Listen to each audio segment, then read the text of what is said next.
அன்பர்களே, நண்பர்களே, உங்கள் பாலுவின் இனிய காலை வணக்கம்.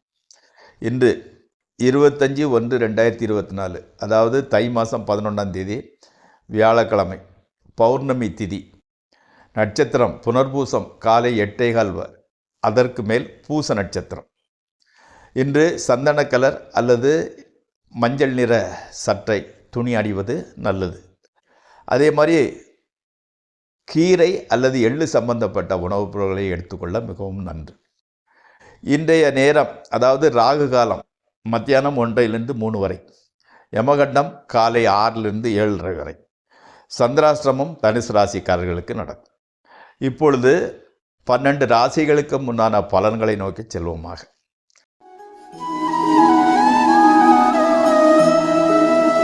முதலில் மேச ராசி. ஓரளவு அதிர்ஷ்டமான நாள் என்றே சொல்லலாம். மன அமைதி கிடைக்கும். முக்கிய காரணம், தம்பதியினரிடையே மன ஒற்றுமை உண்டாகும். வியாபாரம் நல்லபடி நடந்துக்கிட்டு இருக்கும். மனைவி பெயரில் புதிய வாகனம், வீடு அல்லது நிலம் வாங்க முடிவெடுப்பீர்கள். அதனால் கூட மன ஒற்றுமை இருந்திருக்கலாம். நல்லது. அடுத்து ரிஷபராசி. யுத்தம் செய்து காரியத்தை சாதிக்க வேண்டியது என்ற மன அயற்சி உண்டாகும் உங்களுக்கு.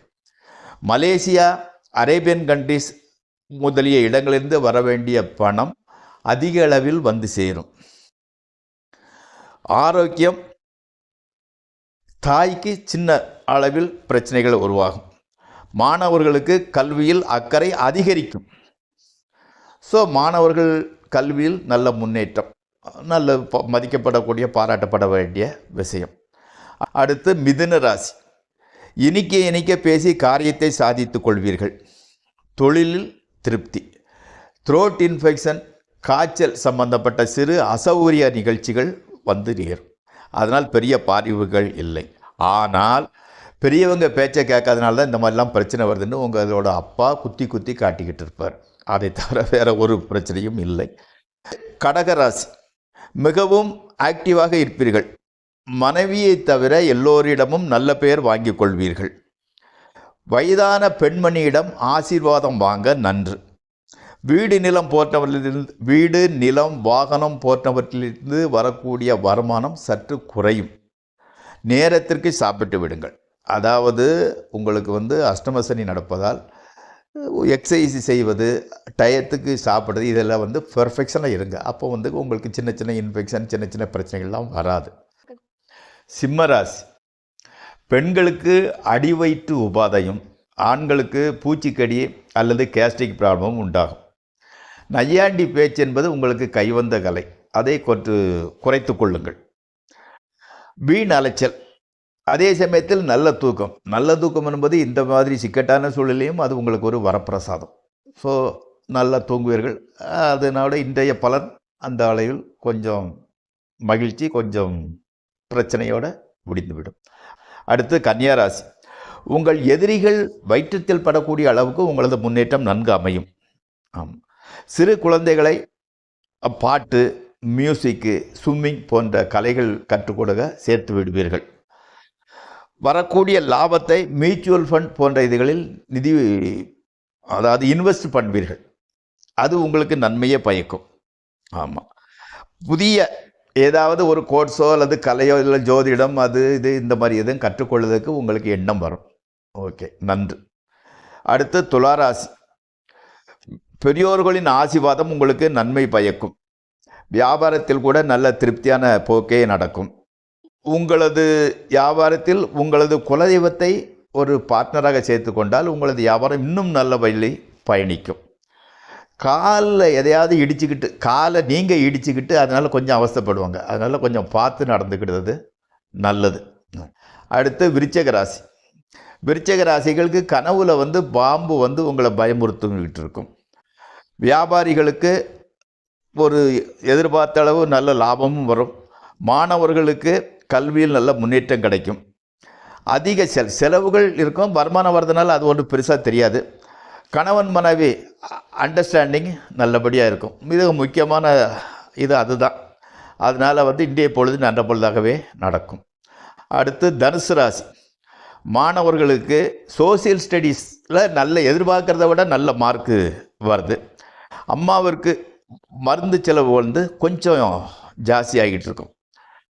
ஆமாம், அதிகமாக கூல்ட்ரிங்க்ஸ் கூலிங் வாட்டர் அதிகமாக எடுக்காதங்க. அது உங்களுக்கு பிரச்சனைகளை உண்டு பண்ணக்கூடிய ஒரு அமைப்பு இருந்துக்கிட்டு இருக்குது. மற்றபடி வந்து கொஞ்சம் சோம்பல்தனம், ஓகே பரவாயில்ல, வேலையெதுவும் இல்லை, சோம்பல்தனம் வந்துடுச்சுன்னு வச்சுக்கலாம். இந்த பொழுது ரிலாக்ஸாகவே போகும், ஒன்றும் பிரச்சனைகள் இல்லை.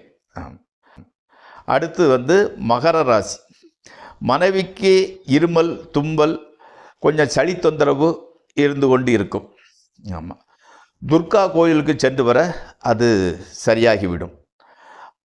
அடுத்தால மாணவர்களுக்கு கல்வியில் கொஞ்சம் பின்னடைவு, அதாவது இன்றைக்கி வந்து சரியாக படிக்கிறது இல்லை, அதில் என்னமோ இன்ட்ரெஸ்ட் வராமல் போயிடும். தாய்மாமன் இருக்கிறவங்களுக்கு அவர் மூலம் செலவுகள் வந்து சேரும். மன அமைதி இல்லாத ஏதோ ஒன்று பறிகொடுத்த மாதிரி ஒரு சூழ்நிலையே இருந்து கொண்டு இருக்கும். அடுத்து கும்பராசி. குரு சனி எல்லாரும் உங்களுக்கு விரோதிகளாக இருந்தாலும் முயற்சியை கைவிட மாட்டீர்கள். அதாவது வந்து தளராத மன உறுதி, தளராத முயற்சி, மீண்டும் மீண்டும் முயற்சி செய்வீர்கள். அதனால் காரியத்தையும் சாதிப்பீர்கள். நண்பர்கள் மூலம் நல்ல செய்தி வந்து சேரும். உங்கள் மனதில், உடல் நலத்தில், மனோதைரியத்தில், அதாவது மெடிடேஷன் அண்ட் எக்ஸசைஸ் ரெண்டுமே நீங்கள் பண்ணி உங்களை கண்ட்ரோலில் வச்சுக்கிடுவீங்க. வெளிநாட்டு தொடர்புகள் ஓடுவது புதிய வரவுக்கு முயற்சி செய்வீர்கள். அதாவது வெளிநாட்டில் உள்ளவங்களோட கான்டாக்ட் வச்சுக்கிட்டு அதன் மூலம் புதுசாக ஏதாவது செய்யலாமா, எக்ஸ்ட்ரா வருமானம் வர்றதுக்கு நீங்கள் வழிபடுவீங்க. அது ஓரளவு பாசிட்டிவான அந்த மூவ்மெண்ட் வந்து பாசிட்டிவாகவே நடக்கும். ஸோ உங்களது முயற்சிக்கு ஹேட்ஸ் ஆஃப். அடுத்து மீனராசி.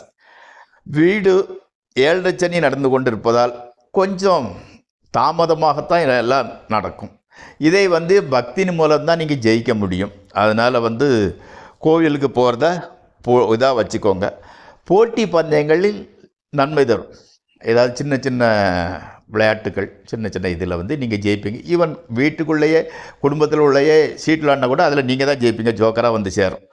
வரவும் செலவும் ஈக்குவலாக இருந்துக்கிட்டு இருக்கும். அடுத்து ஜோதிட பாடத்திற்குள் செல்வோமாக. இன்று நாம் பார்க்கக்கூடிய கிரகம் வந்து சந்திரன். சந்திரன் வந்து பூமிக்கு மிக அருகிலுள்ள கிரகம், நம்பர் 1. அடுத்தால வந்து எப்படின்னா, சந்திரன் வந்து விரைவாக, இப்போ வந்து சனி வந்து ஒரு ராசி சுற்றி வர்றதுக்கு 30 வருஷம் ஆகும். சந்திரன் வந்து 27 நாளில் சுற்றி வந்துடும். ஒரு மாதத்துக்கு ஒரு ராசியவே சுற்றி வந்துடும். அதனால் மிக விரைவாக சுற்றக்கூடிய கிரகம். சந்திரன் வந்து எப்படின்னா கற்பனை ஊற்றின் நாயகர்னு சொல்லுவாங்க. இந்த புலவர்கள்லாம் ரொம்ப வர்ணிக்கிறாங்க இல்லையா, அவங்களுக்கெல்லாம் வந்து சந்திரனோட அருள்ங்கிறது இருக்கணும். ஆமாம். அடுத்தால தாயினோட காரகன் கூட சந்திரன் தான். எல்லாத்திற்கும் மேலே மனசு. இந்த காலத்தில் முக்கால்வாதி வியாதிகளுக்கும் முக்கால்வாதி சண்டை சச்சரவுகளுக்கும் காரணம் வந்து மனசு தான்.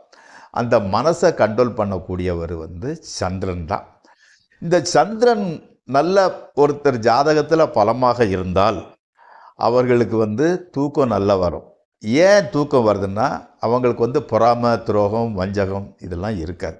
ஃபார் எக்ஸாம்பிள், இப்போ நம்ம இருக்கிறோம்னு வைங்களேன், நம்ம வீட்டு பக்கத்து வீட்டில் திடீர்னு ஆடம்பர கார் வாங்கியிருந்தாங்க, இல்லைன்னா ஆடம்பர பொருள் வாங்குறாங்க. அப்போ நமக்கு என்ன இருப்போம், நம்மளும் தான் 24 மணி நேரம் கஷ்டப்பட்டுக்கிட்டு இருக்கோம், 15 வருஷமாக கஷ்டப்பட்டுக்கிட்டு இருக்கோம், என்னால் வாங்க முடியல, அவங்களால எப்படி வாங்கிச்சு, அவங்க ஏதோ இது பண்ணியிருப்பாங்களா, எக்ஸ்ட்ரா பணம் வந்திருக்குமா, இல்லது ஏதாவது செஞ்சுருப்பாங்களா, இந்த மாதிரி ஒரு சிந்தனை வந்துச்சுன்னா நமக்கு எப்படி தூக்கம் வரும்? ஆனால் சந்திரன் டாமினேஷனுங்க, அதை பற்றி கண்டவே, அவனுக்கு இருக்கான், அவன் பிடிக்கிறான், நமக்கு இருக்குது, நமக்கு இதுதான், அந்த மனநிலை இருக்கிறதுனால தான் அவங்களுக்கு வந்து தூக்கம் நல்லா இருக்கும். நான் ஜாதகம் பார்க்கும்போது வர கஸ்டமர்களுக்கு, உங்களுக்கு சந்திரன் பலமாக இருக்குது, உங்களுக்கு நல்ல மனசு, அதனால் கடவுள் உங்களை நல்லா பார்த்துக்குவார், கவலைப்பட்டுங்க, படாதீங்க, கடவுள்கிட்ட போய் சரண்டர் ஆகும்னு சொல்லுவேன். அது அடுத்தால சந்திரன் வந்து மிகவும் இறக்க குணம் உடையவர் கிரகம். அது சொல்லுவாங்க இல்லையா, வாடிய பயிரை கண்டு வாடிய உள்ளங்கண்டேன்னு வள்ளலார் பாடியிருக்கிறார் இல்லையா, அந்த மாதிரி பிற உயிரினங்கள் மீது மிகவும் இரக்கம் செலுத்தக்கூடிய ஒரு கிரகம் வந்து சந்திரன். அந்த சந்திரன் மீது இருக்கிறவங்க வந்து இரக்கம். அப்போது இரக்கம் நல்லா இருக்குது, அம்மா மேலே பாசம் இருக்குது, அதே சமயத்தில் பொறாமத்துரகம் வஞ்சம் இல்லைன்னா ஓரளவு நல்ல கேரக்டர் தானே. அப்போ அவங்க நல்லா தான் இருக்கணும். நல்லா இருக்கணும்னா ஃபைனான்சியல் ரீதியாக மற்றவங்க போற்றக்கூடிய அளவுக்கு இல்லாட்டா கூட மன நிம்மதி, அழகான மனைவி, அன்பான குழந்தைகள், நிம்மல்ல தூக்கம் போதுமே மனிதன் வாழ்க்கையில். அதனால் வந்து சந்திரன்கிறத வந்து நம்ம இருக்கணும். உதாரணத்துக்கு இப்போ பகலில் வந்து சூரியன், இப்போ சித்திரை மாதம் சூரியன் வெயில் அடிக்கணும் வைங்க, வெளியே போயிட்டு வரதுக்குள்ளே நம்மளுக்கு வந்து வேர்க்கும், ட்ரை ஆயிரும், டீஹைட்ரேஷன் ஆயிரும், அப்படி இப்படி பிரச்சனைகள் இருக்கும், அப்பா அம்மானுக்கிட்டு இருப்போம். அதே இது வெயில் காலம் முடிஞ்சு சந்திரன் வந்தால் ரொம்ப மனசுக்கு நிம்மதியாக இருக்கும், குளிர்ச்சியாக இருக்கும். Same theory. இப்போ சூரிய தசை 6 வருஷம் நடக்கும்போது அதில் ஏகப்பட்ட பிரச்சனையை கொடுத்துச்சுன்னா, அடுத்தால வர சந்திரன் வந்து அதை ஈடுகட்டக்கூடிய அளவுக்கு நன்மையை பயக்கும். இது சந்திரன் ஜென்ரலாகவே சந்திரன் நல்ல ஒரு கிரகம், குளிர்ச்சியான கிரகம். ஓகே, இப்போ சந்திரன் என்ன சொல்லுவோம், 15 நாள் வளரும், 15 நாள் தேயும்னு சொல்கிறோம் இல்லையா? எதனால் 15 நாள் வளர்ந்து 15 நாள் தேயுது, அதை நாளை விவரிப்போம். இப்படிக்கு உங்களின் பாலு. இந்த எபிசோட் பிடிச்சிருந்தா லைக் பண்ணுங்கள், ஷேர் பண்ணுங்கள், சப்ஸ்கிரைப் பண்ணுங்கள். நன்றி. மீண்டும் சந்திப்போம்.